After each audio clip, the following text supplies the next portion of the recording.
satu outletnya dia di supermarket, tenan sebelahnya itu tanya ke saya, "Mbak, kemarin tutup," katanya. "Oh enggak, saya buka," karena memang peraturan di supermarket sama di mall itu outlet nggak boleh tutup, Bang. Jadi harus ngikutin jam operasionalnya, misalnya buka jam 10 sampai jam 10 malam ya kita harus tetap buka, dan itu nggak ada libur. Jadi kalaupun karyawannya libur nanti dibantu backup sama karyawan lain. Terus saya bilang sama ibunya, "Enggak kok, kemarin saya buka," saya bilang gitu kan. "Ini ada kok report dari karyawan saya," gitu kan, karena memang kita untuk absensi mereka foto di grup gitu kan kalau mereka udah sampai di boothnya gitu. "Tapi kemarin tutup, Mbak, kemarin ada yang tanya ke aku," katanya. "Ini yang jual susu kemana ya, Mbak?" kata gitu. "Saya mau beli." "Oh nggak ada kayaknya," gitu. Terus saya masih kayak sanksi kayak saya takutnya karyawan saya yang bohong gitu kan. Besok malamnya saya WhatsApp ke karyawan saya itu kan, "Kemarin kamu masuk nggak?" gitu. "Saya masuk, Mbak, itu reportnya kan saya udah kirim ke grup, terus penjualan hari itu juga udah, terus kayak setiap kali ada trouble apa kan saya laporan. Kebetulan kemarin memang susunya tuh sempat habis, jadi dia laporan kan ke saya, dan kebetulan itu ada penjualan sekitar 4 cup gitu kan."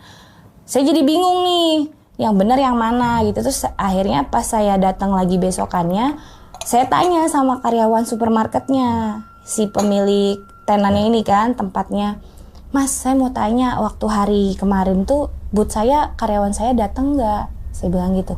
"Saya sih nggak ngelihat, Mbak, karyawannya ada atau nggak di depan," kata dia. "Tapi terlihat boothnya tuh buka. Tapi saya nggak ngeliat karyawan Mbak ada di situ. Jadi setiap kali ada orang lewat, jadi terlihatnya nggak ada orang terus. Jadi kayak antara tutup dan nggak tutup tuh mereka nggak tahu," kata gitu. "Oh gitu ya, Mas," saya bilang gitu kan. Terus saya masih berpikir, oh mungkin pas ada pembeli mau datang, karyawan saya entah lagi kamar mandi atau lagi kemana gitu kan. Saya nggak mau ambil pusing tuh.